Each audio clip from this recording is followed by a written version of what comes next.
guys, this is Dr. Tahira, one of the mentor StudyMEDIC. Here we are today discussing prenatal care, in which I will discuss with you today miscarriage. So, quote of the day: education is the most powerful weapon which you can use to change the world. So we will go to the review our knowledge that what happened when normal implantation and development is there. So implantation occur 5 to 7 days after the fertilization. It takes 72 hours, invasion of trophoblast into the decidua, and then there will be a visibility of the embryonic disc 1 week post-implantation. If no embryonic disc, trophoblast still grows, but no embryo, and it will be counted as an embryonic pregnancy. What will happen if we'll move further? So once we have to, if the pregnant patient is coming with the urine pregnancy test positive or missed period. So what we have to do, first of all, we have to confirm the pregnancy. So confirmation of pregnancy, so we have to confirm the outcome.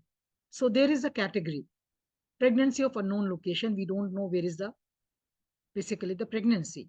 So we have to examine the patient. We will see she's hemodynamically stable or not, or if there is no pain. So we will go for the expectant management. Then we will follow with serum beta HCG and progesterone, or serum beta HCG followed with after 48 hours. If there is intrauterine pregnancy or ectopic pregnancy or failing pregnancy. Okay. If I will go to the pregnancy of unknown location and patient is hemodynamically stable and there is pain. So again, we have to follow this patient with the beta HCG and progesterone. Then we have to consider if it is ectopic pregnancy, we will go for the laparoscopy. The third patient, which is hemodynamically unstable and there will be a pain, then we have to directly consider laparoscopy or laparotomy after diagnosing that it is a ectopic pregnancy or extrauterine pregnancy. Now, we have three categories: intrauterine pregnancies, ectopic pregnancy, or failing pregnancy of unknown location. If it is intrauterine pregnancy, we have to rescan after 1 week to confirm it is early intrauterine pregnancy, it is ectopic, or again, pregnancy of unknown location. And if it is failing pregnancy of unknown location, then again we have to repeat the beta HCG or urine pregnancy test in further 1 week. Now let's assessment with the help of the ultrasound. Once it is confirmed that it is intrauterine pregnancy, so early it is visible the early gestational sac. Then after the gestation, there is a visible yolk sac, and then after the yolk sac, after 1 week or within 4 to 5 days, the embryo will be appear, and we will calculate the pregnancy gestational week with the help of the crown rump length. Now, if the pregnancy is viable, patient will be followed for the antenatal care. And if it is miscarriage, then how to follow the miscarriage? We have the ultrasound diagnosis viable pregnancy. With transvaginal ultrasound, we will see the crown rump length. If it is less than 7 millimeter and there is no fetal heart sound, we have to go for second scan after 7 days. And if the crown rump length is more than 7 millimeter and there is fetal heart sound, patient will be followed for the second scan after 7 days for the fetal viability, and then if fetal viability is there, patient follow the normal antenatal care. Now on transabdominal ultrasound, if we will see after the minimum 14 days and there is still no fetal heart sound, so we can send the patient for the second opinion.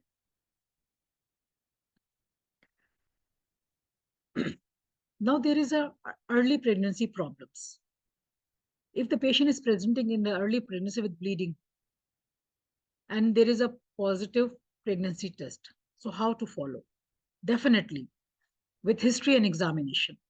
In the history, we have to refer the patient immediately to the early pregnancy unit if there is pain or abdominal tenderness or pelvic tenderness or cervical motion tenderness. If these signs and symptoms are there, then we have to do the urgent transabdominal ultrasound or transvaginal ultrasound.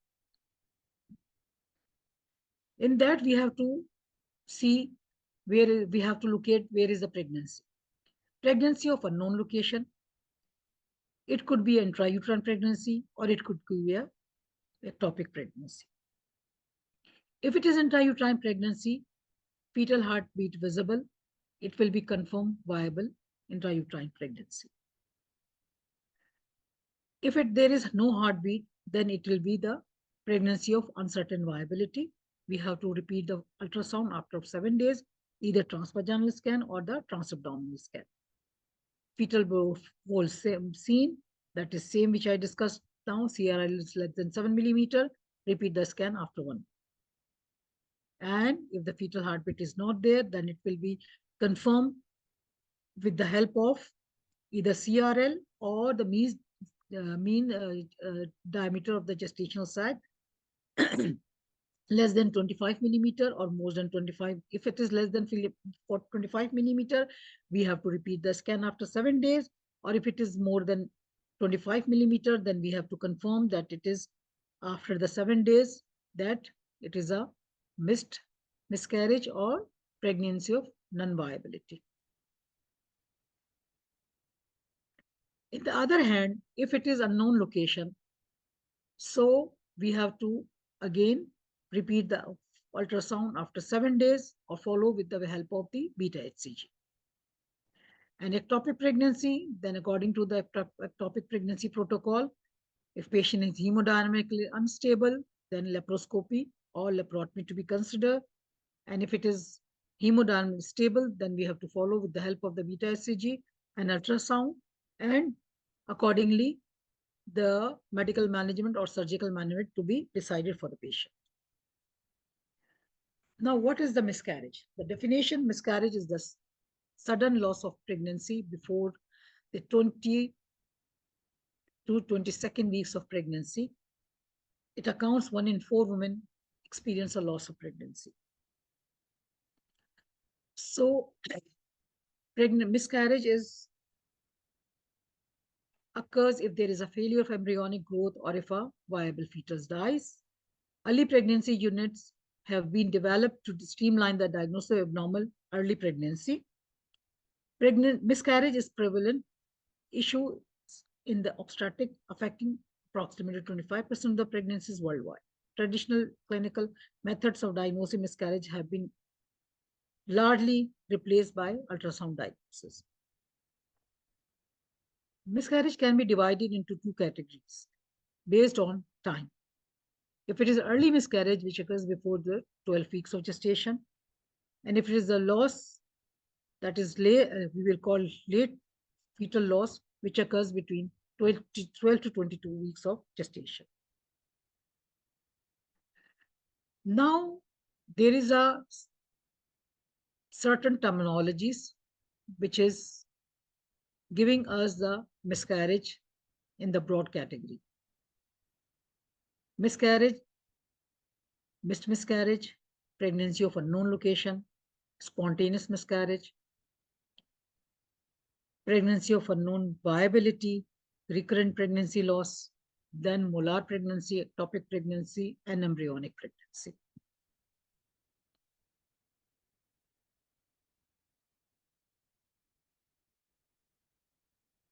There will be types also, we can say. In type wise, it is categorized as inevitable miscarriage, threatened miscarriage, incomplete, septic miscarriage, induced, complete. So let's talk about the background of the spontaneous miscarriage, most common complication of early pregnancy, 8 to 20% clinically recognized pregnancies, 13 to 26% all pregnancy, 80% of spontaneous miscarriages occur in first trimester. So what we concluded, end of the first trimester, 30% will be the live birth, 10% clinically recognized losses, Clinically recognized pregnancies, 30% preclinical failure and 30% implantation failure. Now, different presentations. What will happen if the patient will presented with the threatened miscarriage? So she will tell you that vaginal bleeding that occurs during the first 20 weeks of gestation doesn't necessarily mean that the pregnancy will end in a miscarriage. Symptoms include bleeding, lower backache, or abdominal cramps.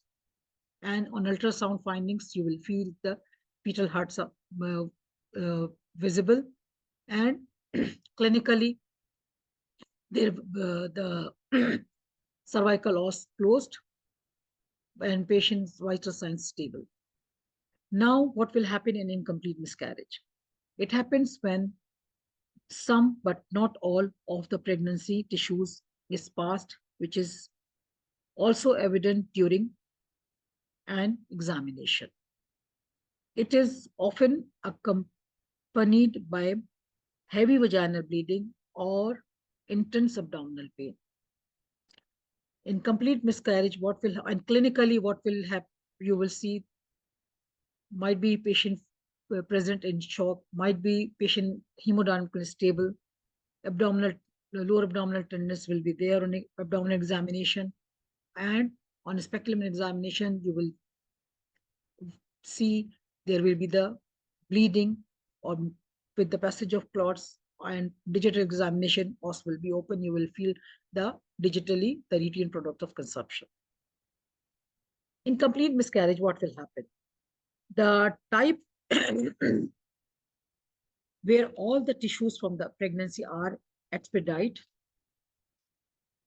and they expelled out from the uterine cavity, characterized by the heavy vaginal bleeding or severe abdominal pain, and then pain will be resolved after the passage of pregnancy. Tissues will come out. There is a missed miscarriage, which occurs when the fetus implant but they fails to develop. The body does not expel the pregnancy tissue. Some women may experience vaginal discharge and cramping, but some will show no symptoms of miscarriage. Recurrent pregnancy loss, it occurs multiple consequences miscarriages. It affects a small number of women, that is in 1% prevalence. A thorough physical examination and testing is the management for the repeated miscarriage. Inevitable miscarriage. In this patient will be presented with the bleeding from the uterine cavity, and cervix will be open, and the pregnancy contents will be on cervical canal, needs to pass. Patient will be in intense pain. Sometimes patient will be develop vasovagal shock, blighted ovum, or an embryonic pregnancy, a type of early miscarriage that occurs when a sac and placenta grows, but there is no developing baby, or it stops growing after it implanted. A woman may experience pregnancy symptoms followed by signs of miscarriage, abdominal cramps, vaginal spotting, or period or that is heavier than usual. Ectopic pregnancy, the implantation of the pregnancy out extrauterine, either it is in the tube or in the ovary or in the abdominal cavity. Molar pregnancy, this is a type of the early pregnancy loss that occurs when the tissue that was supposed to form the placenta grows abnormally, forming a tumor that spreads beyond the womb. It can either be complete or partial mode, or it may be required surgical evacuation and follow up further with the prophylactic center. Now, we can see there is a ultrasound gestational sac. We are saying mean gestational sac is 2.8 centimeters. So our diagnosis will be an embryonic pregnancy or blighted ovum. Now, how to identify possible miscarriage? So common symptoms, patient will present severe cramping, pain in lower abdomen, similar to a cramp contractions, back pain, or abdominal discharge, bleeding, or sudden loss of the pregnancy symptoms. The risk factors of the miscarriage, while the causes of miscarriage are complex and multifactorial. So there will be the maternal factors, there will be the paternal factors, there will be the genetic factors. So in maternal factors accounts maternal age, maternal high and low in BMI, previous history of miscarriage, infections, smoking, heavy caffeine intake, alcohol consumptions, heavy bleeding, PV in pregnancy. If we will go for the paternal factors, it is age, diabetes, or smoking and alcohol consumption. Genetic factors, that is, we all know that chromosomal. Factors which are influenced leading to the miscarriage, maternal age, the vaginal microbiomes, immunological factors, hormonal changes, genetic factors,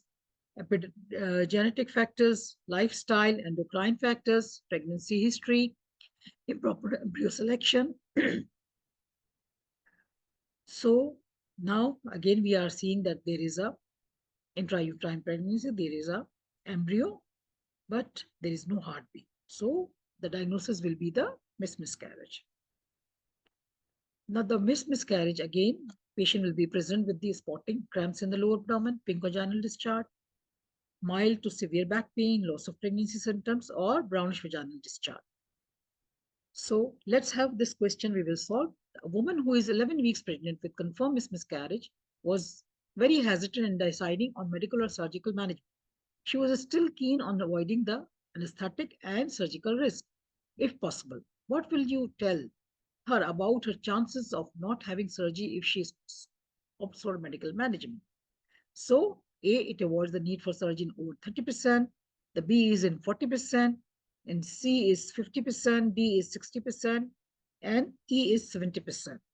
So, if the patient is choosing the expected management, there is a 70% success rate.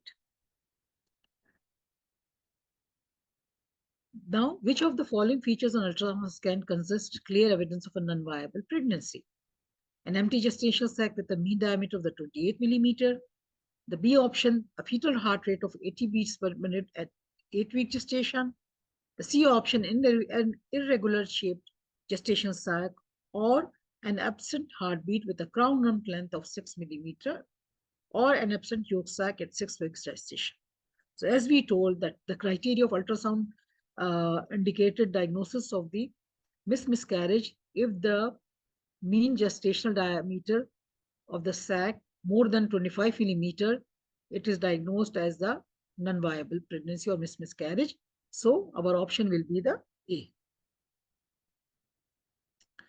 So incomplete miscarriage diagnosed by history of the bleeding, pain, passage of products of consumption, and open internal os on examination, as we are seeing in this picture. Now let's talk about the management options. So we have the management option, expectant management, medical management, procedural management, that is surgical or in the operation room, or it will be like manual vacuum aspiration or electron vacuum aspiration or dilatation and curettage in the operation room. Most often might be needs with general anesthesia. So what we have to do in counseling steps, we have to inform the patient, verbal and written consents needed, and then verbal and written instructions to be given to the patient. We have to rule out the ectopic pregnancy. We have to know about the recommendation for the radiogram to be given or not according to the patient's blood group and husband's blood group, we know. We have to provide the contact information, warning signs to be explained to the patient, indicators of the completion of the procedures, follow-up, and future contraception. Now, let's talk about the expected management. Expected management of early miscarriage. What we have to see, resolution of bleeding and pain within 7 to 14 days. It suggests some complete miscarriage. How to confirm? We have to repeat the urine pregnancy rate after 3 weeks. If negative, it is complete miscarriage. If positive, then we have to return to the individualized care. So now after the 7 to 14 days of the expectant management, bleeding and pain have not started. bleeding and pain persistent, becoming worse, what we have to do? We have to offer the ultrasound to be repeat, and then we have to discuss further management options. So either she has to be continue the expectant management and to be reviewed in the next 14 days, or other options, that is medical or surgical management, depending upon the patient wish and the criteria. Now, what is the success if the patient is choosing the expected management? So definition used in the studies: less than equal to 15 millimeter of the abdominal thickness on day 3 to 6 weeks after diagnosis, or there is no clear rationale for this cutoff, or if there is no vaginal bleeding, negative urine beta HCG, and abscess of the gestational sac. So we will conclude that this is the successful expectant management had happened to the patient. Now, when to intervene if the patient is choosing the expected management? So we have to we will see that there is a continued gestational sac is there in intrauterine. There is a clinical symptom still persists. Patient preference if she wants to choose the medical management or surgical management, and time to be given how much that patient is prolonged to the expected management. Now, what are the prerequisites for the medical management if patient is going for the option choosing medical management? Gestational age less than 13 weeks of gestation. Patient's vital signs are stable. There is no evidence of infection. There is no allergy of the medication which has been used to the medical management. Contraindication to be ruled out like asthma, hypertension, and the cardiac disease.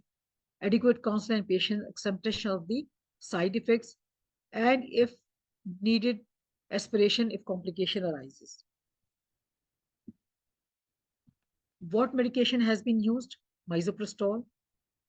It is a prostaglandin E1 analog, increase uterine contractility and cervical softening.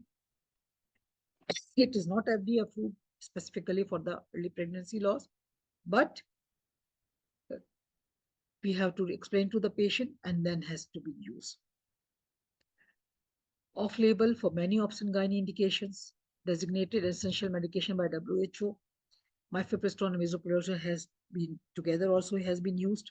Infection prophylaxis, antibiotics either in the form of the doxycycline 200 milligram, single dose, azithromycin 1 gram or 500 milligram in 2 divided doses, or metronidazole. Pain control to be controlled with the ibuprofen at 100 milligram and advised per oral QID 6 to 8 hours or PRN. When given to the ibuprofen, we have to check patient is asthmatic or not. So, medical management of early miscarriage, missed miscarriage, incomplete miscarriage. If patient is presenting with the missed miscarriage, single dose of misoprostol 800 microgram per oral or per vaginal. If she is presenting with incomplete miscarriage, single dose of misoprostol 600 microgram per oral per vaginal. So we have to monitor the patient. Bleeding starts with subsequent resolution of bleeding and pain. Perform urine pregnancy test after 3 weeks. If negative, consider a complete miscarriage. If positive, return to the individualized care to exclude ectopic pregnancy or malware pregnancy. In case of the incomplete miscarriage, bleeding has not started 24 hours after treatment, worsening symptoms, return for further review and individualized care, either go for the surgical evacuation. So the misoprostol routes: oral, sublingual, vaginal, and rectal. Onset of action, if we'll give oral, 8 minutes. Peak action will be coming on 60 minutes. Duration of action is 120 minutes. Sublingual, 11 minutes. Peak action at 60 minutes. And duration action will be till 180 minutes. Vaginal, 20 minutes. 120 minutes of the peak action. And 240 is the maximum duration of action. Rectal, 100 minutes needs to be onset. Peak action is 120 to 180, and the duration of action is 240 minutes. So let's solve this question. A 20-year-old para zero attends for an early pregnancy scan at 12 weeks. An embryo with a CR of 20 millimeter is identified with fetal heart action seen.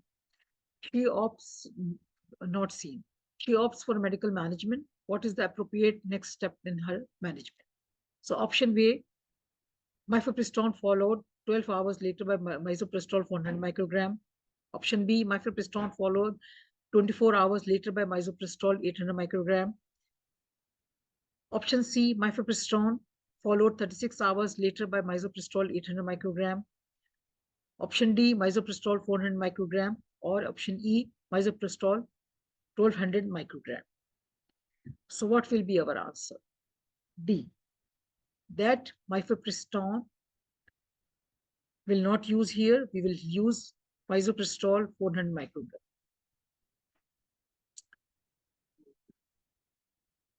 So the next question, a 39-year-old woman has attended the early pregnancy assessment unit in tears because the dating scan from the fetal heart medical medicine unit showed a fetal pole crown that consistent with 8 weeks pregnancy, and there will be no heartbeat. She has a child already which was delivered by cesarean section. You are the specialist registrar covering early pregnancy unit and have been asked to review her. You discuss various options with her for the medical management of her miscarriage. What is the correct sequence and regime of the medical management? Option A single 800 microgram dose of the misoprostol administered vaginally. A single 400 microgram dose of misoprostol administered vaginally. Oral mifepristone 50 milligram followed by oral misoprostol 24 hours later 200 microgram every 4 hourly until she passed the products of consumption. Option D, oral mifepristone 50 milligram followed by oral misoprostol 24 hours later 400 microgram up to 3 doses only. And the option E is 200 microgram vaginal misoprostol every 4 hours until she passed the product of consumption. So what will be here the answer? The answer will be the A, the single dose of at my 800 microgram dose of misoprostol. Mifepristone is not recommended for with the miscarriage. So this is the first choice. Now the patient, if she is choosing the surgical management. So as we told, the indication for surgical management, there are two methods out there, either by manual vacuum aspiration or evacuation of the contents of the uterus through the, this is the through a plastic or metal cannula attached to a vacuum source. Evacuation employs an electrical vacuum pump. With manual vacuum aspiration, the vacuum is created using a hand actuated plastic 60 ml aspirator, as so called as the syringe. Manual vacuum aspiration, let's recommend 4 to 12 millimeter of cannulas. What are the patient choices? Prerequisite, if we can say, patient is she is choosing unsuccessful, unexpected or medical management, evidence of ongoing heavy vaginal bleeding or clinical signs of shock, contraindications of medical management or miscarriage, or patient is anticoagulants, evidence of intrauterine infection or suspected molar pregnancy. So what are the prerequisites for the manual vacuum aspiration? First of all, we have to talk to the patient, consent written and informed. Cut off the CRL for MVA is less than 25 millimeter. Cervical priming, misoprostol 400 microgram 2 to 3 hours before the procedure. And pain relief, it is naproxen, brufen, or paracetamol. This is the manual aspirator. And this is the procedure, how the patient is choosing for that, and we have to perform the procedure. Now, we have to choose that which patient should be suitable for the manual vacuum MVA and which are not. If the patient is hemodynamically stable, multiparous woman, malmotivated, and ultrasound diagnosis of early less than 25 millimeter, ultrasound diagnosis of incomplete miscarriage, we treat products of consumption that is less than 5 centimeters, and no clinical signs of infection. The women which are not suitable, that is more than 10 weeks period of gestation, panic attacks, cervical stenosis, fibroid uterus, or more than 12 weeks in size, uterine malformation, hemorrhagic disorder, patient was with an anticoagulant treatment, allergic or contraindications to the use of the misoprostol or local anesthetics, postnatal retained products of the consumption, uterine infection, inability to tolerate the pelvic examination, and the retained products are more than 5 centimeters. Complications during MVA, infection 1 in 200 women, perforation will be 1 in 2000, cervical trauma, uterine synecdoche very rare, incomplete evacuation, there will be the perforation of the uterus, pain, and vasovagal collapse. So let's solve this question. A 34-year-old woman is consented for surgical evacuation of the uterus for early pregnancy loss. Which of the following is a serious risk? Localized pelvic pain, B, repeat surgical evacuation up to 5 in 100 women, C, significant trauma to the cervix, D, uterine perforation up to 10 in 1,000 women, E, vaginal bleeding lasting up to 2 weeks after the procedure. The answer is C. That's significant trauma to the cervix. Series of surgical evacuation of the early pregnancy loss include uterine perforation up to 5 in 1,000 women and significant trauma to the cervix, which is rare. A 25-year-old woman with no live births attended the recurrent miscarriage clinic. She has had 3 first trimester miscarriages in the past. During consultation, she inquires about the chance of a successful pregnancy when she next becomes pregnant. Which figure should be quoted? A, 20%, B, 40%, C, 60%, D, 80%, or E, 100%. So, 60%. Previous reproductive history is an independent predictor of the future pregnancy outcome. The risk of a future pregnancy increases, further pregnancy increases, miscarriage rate, and the pregnancy loss reaching up to approximately 40% after 3 consecutive miscarriages, and the prognosis worsen with increasing maternal age. Now we will choose from this EMQ that a 32-year-old woman attend the miscarriage clinic for a follow-up appointment. She has previously been investigated for 3 concurrent first trimester losses. Now presented further pregnancy lot at 16 weeks of gestation. What appropriate test you will order for this patient? A, diluted rectal hypovenom, test B, glucose tolerance test, C is karyotyping product of consumption, D, no test required, ovarian, autoantibodies, parental peripheral blood karyotype, pelvic ultrasound, peripheral blood natural killer cells testing, I, serum cytokine levels, J, thrombophilia screen, and K is thyroid function test. So in her case, we have to choose for thrombophilia screen. With women with the second trimester or third trimester miscarriage, be screened for inherited thrombophilia, including factor 2, prothrombin gene mutation, and protein S deficiency. Now let's talk about the recurrent pregnancy loss. We have the definition according to the Royal College of Obstetrics Gynecology UK, according to the ASRM, and according to the ESHRE. So all pregnancy loss is not further defined. As per ASRM, clinical pregnancy defined by ultrasound histological examination. And as per European ESHRE, serum or urinary gonadotrophin, ectopic molar pregnancy not included in this definition. Week of gestation up to 24 weeks. And in the ASRM, it should be prior to 10 weeks. And in the ESHRE, up to 24 weeks. They told, as per RCOG, they are telling 3 consecutive losses, ASRM and ESHRE, 2 consecutive losses. What are the causes? So, untreated thyroid, diabetes, autoimmune diseases, or any blood coagulation system, unhealthy weight, excessive caffeine intake, alcohol, and the drug use. Over half of the women are from the unidentified causes. Other than there will be the uterine fibroids and other abnormalities of the malformation of the uterus, and chromosomal or either genetic abnormalities in both men and women.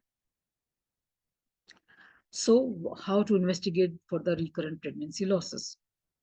So if there will be the chromosomal abnormality, pregnancy tissue should be sent for the test, and parental karyotyping. If it is anatomical abnormalities, 2D, 3D pelvic ultrasound, MRI, laparoscopy, or hysteroscopy.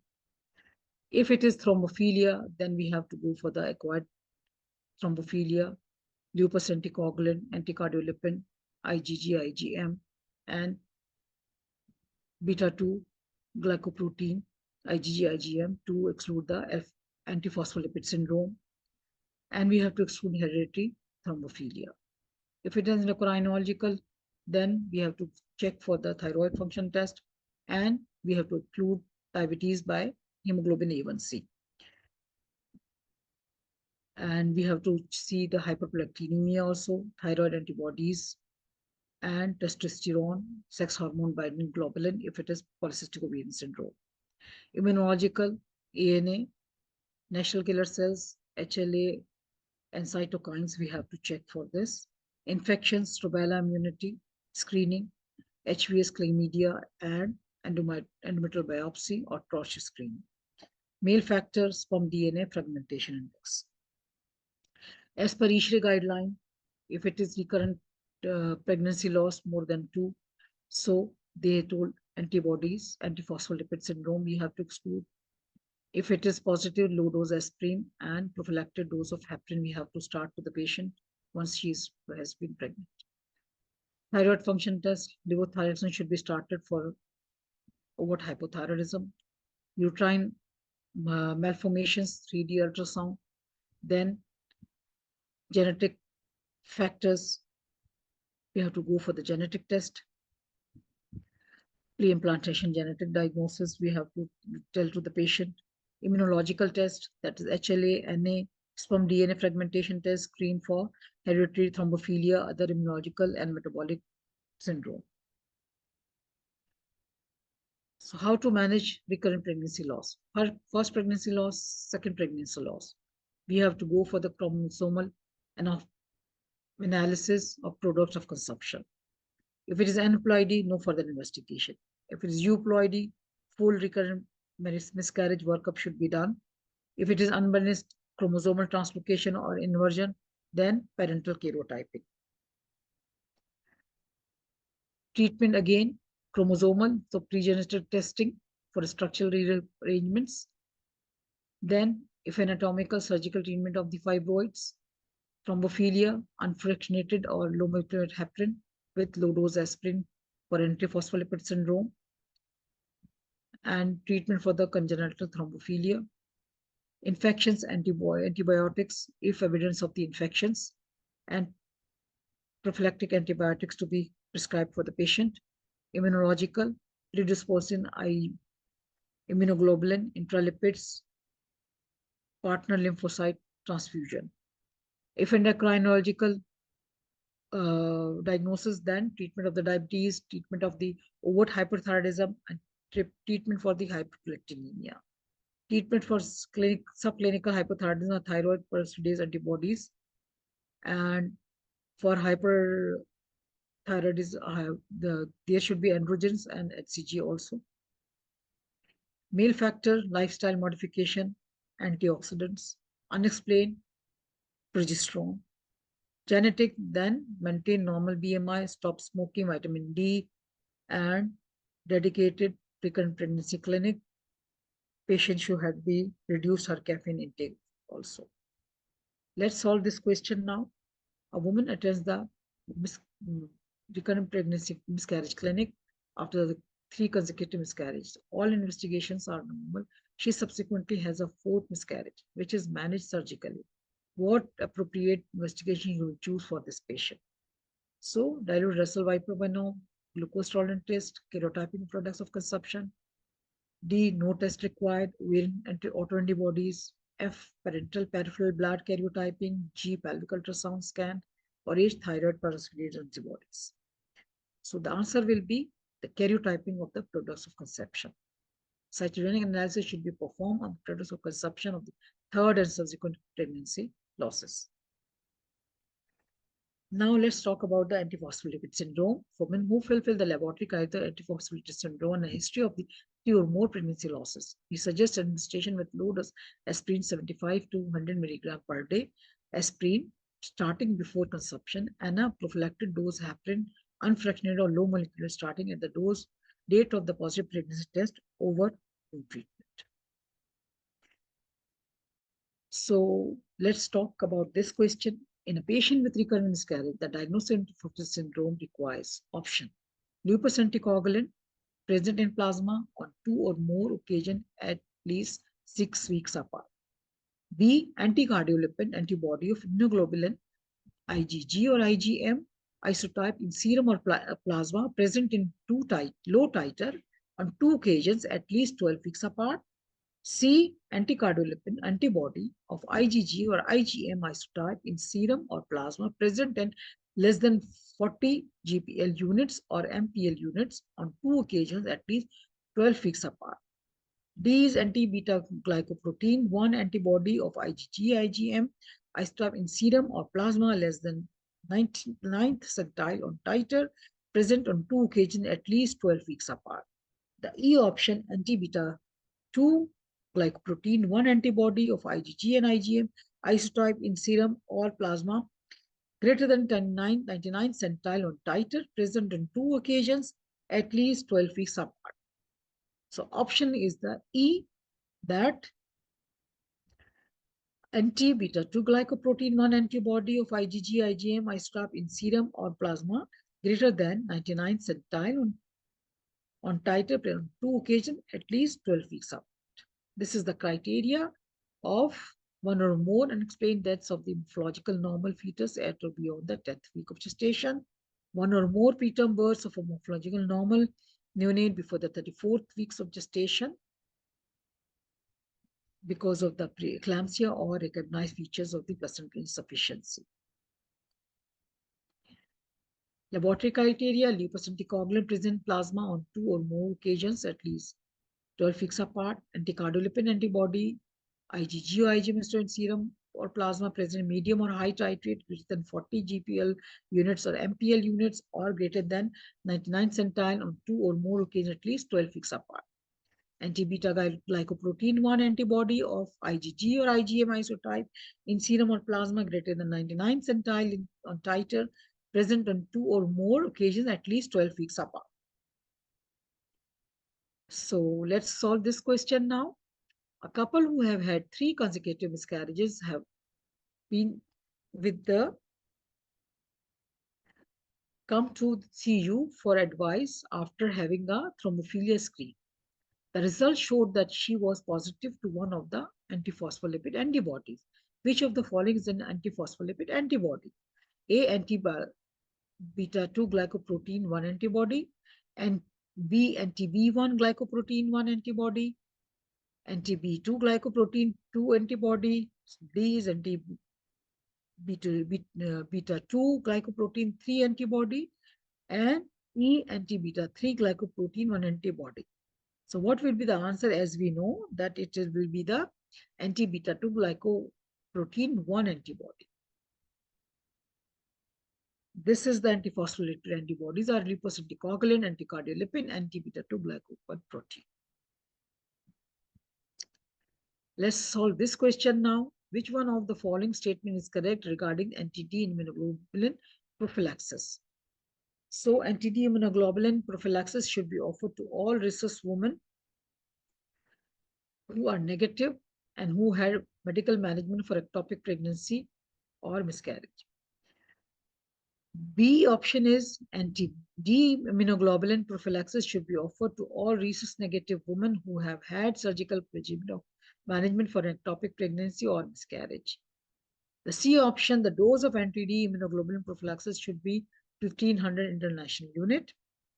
The D option, a Clave test should be done before giving anti-D immunoglobulin prophylaxis to a rhesus negative patient who is less than 12 weeks just pregnant and has significant vaginal bleeding. Option E, anti-D immunoglobulin prophylaxis should be offered to all rhesus negative women who had a complete spontaneous miscarriage. So our answer should be that anti-D-immunoglobulin prophylaxis should be offered to all rhesus-negative women who had surgical management for ectopic pregnancy or miscarriage. The dose of the anti-D for women who are less than 20 weeks is 250 international. It should only be given if there is a surgical procedure for a miscarriage or ectopic pregnancy. It is no longer recommended as a part of medical management for miscarriage or ectopic pregnancy, in threatened miscarriage, or with a complete miscarriage or pregnancy of complication. A Cloher test should not be used to check for fetal hemorrhage when there is a miscarriage. So it is from the NICE guideline. And thank you. Hope that it will help you in your upcoming exam preparation. Keep practice and stay blessed. Good evening. Thank you.